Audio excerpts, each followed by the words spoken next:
Oke cek, ini ya semuanya selamat datang di channel Stega Sport. Ini lanjut, ini saya akan review ya untuk match day pertama FIFA World Cup 2026 ini. Oke, ini kita mulai dari match pembuka, which is Mexico lawan South Africa. Asal yang dimenangkan Mexico 2-0. Dan ini jujur, ini match yang bisa bilang ya chaos banget karena 3 kartu merah. Di 3 kartu merah ini yang sangat layak gitu. Dimulai dari Sitole. Awal kita mulai dulu dari golnya dari Quinones dulu. Dia pencetak gol pertama FIFA World Cup kali ini, oke. Terus nothing much happen, langsung masuk babak 2. Nah, babak 2 ini banyak jadi mana? Dimulai dari Sitole yang kena kartu merah karena merupakan pemain terakhir. Oke. Karena pemain terakhir dihukum sekitarnya hampir 20 menit sama Raul Jimenez. Skor dari 2-0, skor tidak berubah sampai full time, oke. Nah, tapi sebelum matchnya kelar, 2 kartu merah terjadi. Di mana Temba Zwane 84 karena dianggap memukul wajah pemain Meksiko dan Cesar Montes yang karena hal yang sama dengan Sitole, pemain terakhir. Tuh.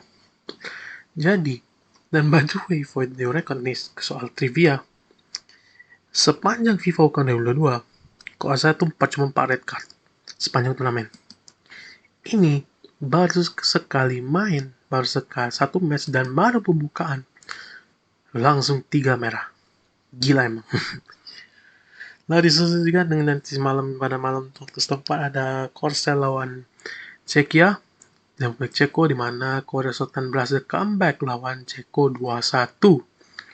Setelah Korea sempat tinggalan sama berkat throw in-nya Ceko yang dicetak oleh Ladislav Krejci sebelum dibalas sama gol Hwang In-bom dan Oh Hyung-gyu. Lalu kita masuk ke Kanada. Dan untuk klasemen grup A itu Meksiko memimpin sementara 2-1. Dengan sisi gol 2 dengan Meksiko dengan Korea 1. Oke, Meksiko memimpin dengan Korea 2. Ceko 3 dan Lafsel 4. Kita masuk grup B. Oke. Masuk grup B di mana ini 2 hari yang terpisah. Oke, dimana dari Kanada dulu ya, dimana Kanada seperti dengan dulu sama golnya Jovo Lukic lawan Bosnia dan Herzegovina sebelum disamain sama Larin gitu. Not much happen. Lalu besoknya ada Qatar lawan Swiss di mana Embolo berhasil nyetak gol penalti sebelum Qatar berhasil menang kedudukan lewat gol bunuh diri dari Muhaim. Jujur saya nggak terlalu ikutin match ini, oke. Ini jadi ya nggak baik dibahas. Untuk klasemen semuanya seri all tie. Tapi untuk fair point-nya Swiss di atas karena ada 2. Fair play point-nya Swiss minus 1, Kanada dan Qatar minus 2, dan Bosnia Herzegovina minus 3, dan khusus untuk Qatar dan Kanada tiebreaker-nya adalah FIFA ranking. Ini masih satu match, tinggal 2 match lagi, so ya, anything happen, match itu. Lalu kita grup C ada Brazil yang harus puas main imbang dengan Maroko setelah sempat tinggalan sama golnya Zaibari, cheatnya Zaibari dengan Arab Alsel sebelum disamakan dengan tendangan yang sangat kuat oleh Vinicius Junior. Ya, dia not impressed dengan permainan Brazil sih. Walaupun ya hati sama Ancelotti, ya not impressed by it tuh. Lalu untuk Scotland berhasil nyetak gol. Salah satunya gol dicetak oleh John McGinn untuk memastikan kemenangan Scotland lawan Haiti 1-0 dan sekarang Scotland memimpin klasemen dengan 3 poin. Sedangkan Maroko di atas Brazil karena Maroko fair play point-nya 0 dan Brazil minus 2. Dan Haiti posisi terakhir karena kalah lawan Scotland. Masuk ke grup D di mana US berhasil menang telak lawan Paraguay 4-1. Sedangkan Australia menang dengan 2-0 dengan counter yang sangat efektif lawan Turki. Ini saya nonton kebetulan match ini di mana US berhasil mendominasi dua pertama. Babak pertama sudah 3-0 berkat gol dari Bobadilla dan 2 gol pencet dan brace dari Balogun. Babak kedua tempo mulai turun sehingga sampai Mauricio Magalhaes Prado berhasil nyetak kedudukan nyetak gol balasan dari 3-1. Sebelum US kembali nyetak gol lewat Gio Reyna di menit akhir jadi skor 4-1. Oke. Lalu Australia. Sebenarnya Australia nggak terlalu tinggal ngincer counter aja sih. Si Turki mayoritas menguasai bola, cuman ya Turki juga jelek untuk break di defense, break pertahanan Australia. Sehingga pada saat mereka Turki lengah, Australia bisa kill the game 2-0. That's it. Oke, lanjut grup E. Ada Jerman berhasil membantai Curaçao 7-1. Sedangkan Ivory Coast di Cote d'Ivoire atau Pandai Gading di sini ini masih menang 1-0 berkat gol Amad Diallo Ekuador. Jujur saya nggak terlalu ikutin matchnya ya, cuma bahasan saja. Oke. Lagi masuk grup F. Ini yang saya juga ikutin. Gimana Belanda berhasil harus nahan imbang lawan Jepang 2-2. Sedangkan Swedia berhasil mendominasi, masih ngebantai Indonesia 5-1. Aku mau bahas soal pertandingan match ini, di mana Belanda dan Jepang, di mana ini match jam 3. Saya nonton dari awal sampai akhir. Jujur, babak pertama saya nggak impress banget. Gitu. Nggak impress banget karena apa? Karena I expect more dari dua negara ini. Cuman ya hasilnya nggak sesuai harapan lah di mana babak pertama tuh main terlalu aman sehingga tempo permainan sangat lambat dan itu menghasilkan babak pertama yang sangat boring.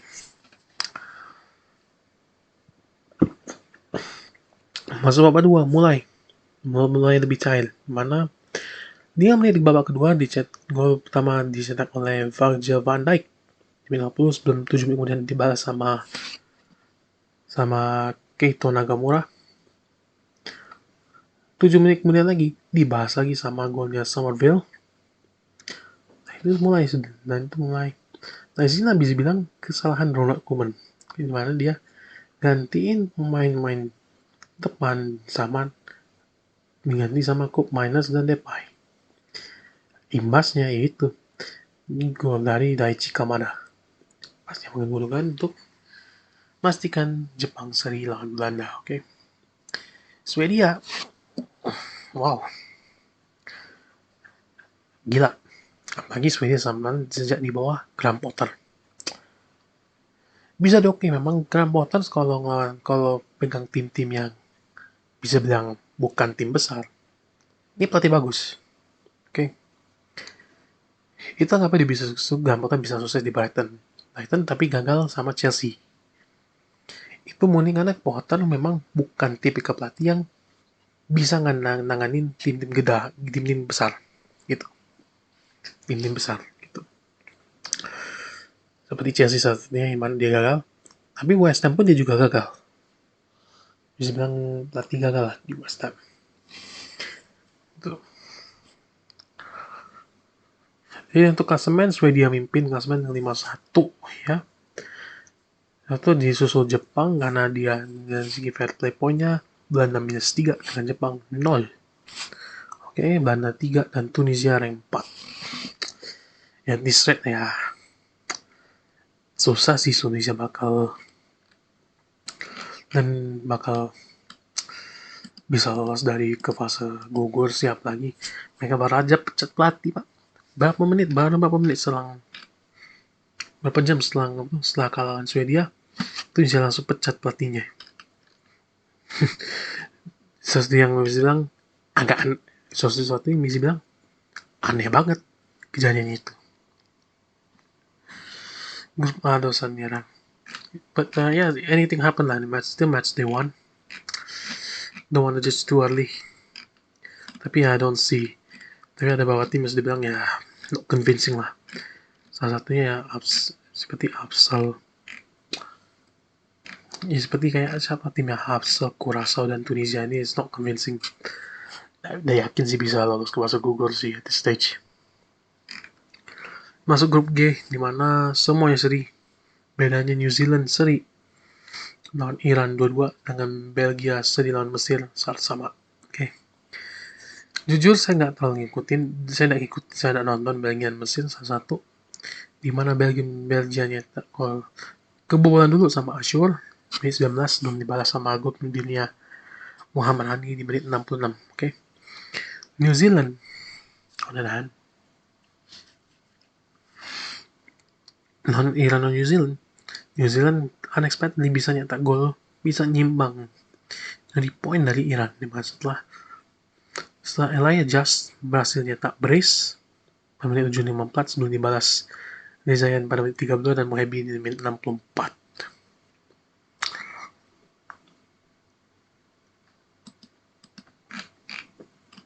Nah, match ini diselenggarakan pada hari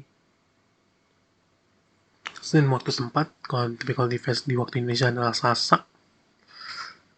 Tapi sebenarnya adalah best match dari seluruh hari match hari Senin tanggal 15 Juni waktu setempat, di mana mainnya sangat ofensif. Tidak ada mana yang parking base gitu. Jadi ya wow.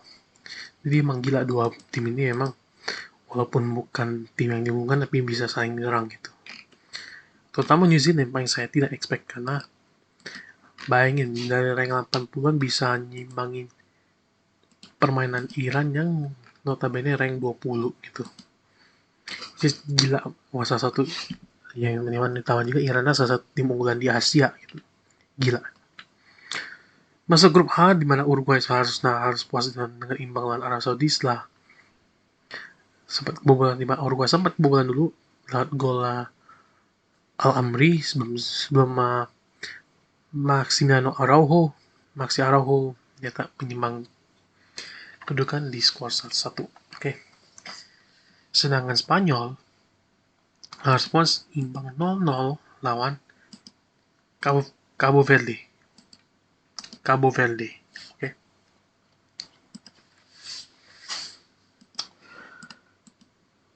Jujur awalnya saya expect Spanyol bisa ngebantai Cabo Verde ini. Saya harapnya itu Spanyol bisa menang lawan Cabo Verde, cuman tinggal berapa skor aja. Gitu. Yang paling saya tidak sangka pada saat match itu adalah ini Spanyol tidak bisa dobrak pertahanan Cabo Verde yang sangat rapat, sangat disiplin. Itu saya nggak expect. Gitu. Nah, ini saya khawatir nih, karena nextnya Spanyol dan Arab Saudi. Gitu. Dimana Saudi ya tahu sendiri memang bisa bilang lumayan kuat dari segi defense dan counternya. Nah, Spanyol harus menang match ini biar asa juara masuk fase gugur masih ada gitu. Tapi kalau misalkan Spanyol main permainan yang sama kayak lawan Cabo Verde ini ya susah. Tuh.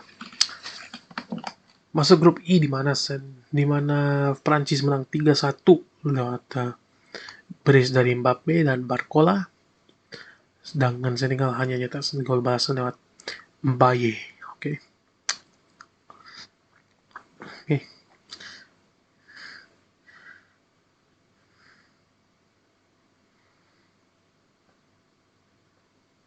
Lalu ada Irak juga yang harus menelan kekalahan 1-4 lawan Norwegia lewat gol di mana Aiman Hussein nyetak gol penyama kedudukan di menit 39 dan dia gol bunuh diri yang 90+6. Sedangkan 3 gol lainnya Hungaria lewat gol Haaland, brace Haaland dan Ostergaard. Oke. Untuk klasemen Uruguay 1, Saudi Arabia 2, Spanyol 3, Cabo Verde 4. Oke. Dan grup G juga ada New Zealand, Iran 1-2, Belgia, Mesir 3-4. Oke. Grup J kita lihat ada Argentina menang 3-0 dengan hat-tricknya Lionel Messi yang eksepsional. Sedangkan Austria menang 3-1 lawan Yordania lewat gol Smith, gol dari Al-Arab dan penalti Arnautovic. Selanjutnya cuma bisa lihat gol all-one di menit 50. Oke.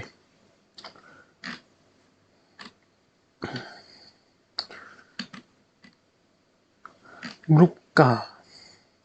Grup K Portugal harus puas imbang lawan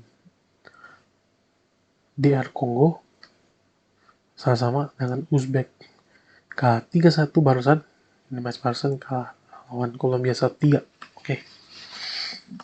Dimana ini grup K saya bahas dulu soal Portugal. Oke. Portugal ini bisa bilang salah tim unggulan. Oke. Cuma bagi saya ada satu hal yang bisa ngalangi Portugal untuk jadi juara dunia. Oke. Apa halangannya? Cristiano Ronaldo. Terbukti pada match tadi, dia bakal menghalalkan segala cara untuk mencapai targetnya, which is 1000 gol. Terbukti pada saat rekan setimnya itu awalnya ngoper ke mana? Ke Bruno awalnya. Pengen gol operan tersebut itu ke Bruno biar Bruno bisa nyetak gol. Tapi dicuri Ronaldo. Tapi buat sebut dicuri Ronaldo dan melebar. Ya elah. Gini amat mau nyetak gol si Ronaldo untuk Ronaldo. Tuh. Apalagi ya nyetak. Padahal Portugal nyetak dapat start yang bagus loh dengan gol Julian Alves di menit ke-6. Cuman sayang masih disamain sama golnya Yohan Wissa di menit 45 plus 5. Oke. Lalu kita ke Uzbek di mana mainnya sangat ofensif. Mainnya lumayan ofensif lawan Kolombia. Cuman sayangnya mereka di press terus sehingga mau nak mau Uzbek ngejar counter. Dia ada gol jadi sampai menit 40 di mana Daniel Munoz yang tak gol pertama menit 40. Sebelum disamakan sama Vice Live di menit 60 pada babak kedua. Dan 5 menit kemudian mereka Kolombia balas gol lewat Luis Diaz dan Jamison Campas berhasil kill di game di menit 90 plus 9. Oke. Untuk klasemen Kolombia unggul 3-1. Unggul di atas Kongo rank 2, Portugal 3, Uzbekistan 4. Untuk di Kongo Portugal mereka sama, tapi di Kongo itu fair play poinnya. Kongo -1, Portugal -3. Terakhir kita grup L di mana Inggris menang meyakinkan 4-2 lawan Kroasia. Di mana babak pertama diakhiri dengan 2-2, kayaknya tak brace sebelum dibahas sama Baturina yang ciamik kali. Baturina dan Musa di 45 plus 5. Oke. Akhir pada babak kedua mulai mereka langsung Inggris langsung balas 2 menit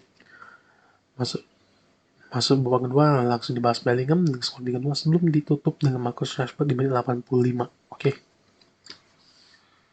Dan terakhir ada Ghana yang menang 1-0 dan gol di menit akhir sambil lewat gol Yerenki lawan Panama. Untuk klasemen Inggris unggul 4-2. Inggris unggul di klasemen tengah sisi 3 poin dengan 3 poin menang di goal differences lawan dengan Ghana 1-0 plus 2 dengan plus 1 dengan Panama rank 3 Kroasia 4. Oke, itu dulu untuk review match day 1 kali ini. Nanti saya akan lakukan hal sama di match day 2 dan 3. Oke, sekian dulu. Thank you mas nonton. Jangan lupa share video ini, subscribe dan subscribe. Jangan lupa juga ikut video lainnya, oke? I'll see you in next video and see ya.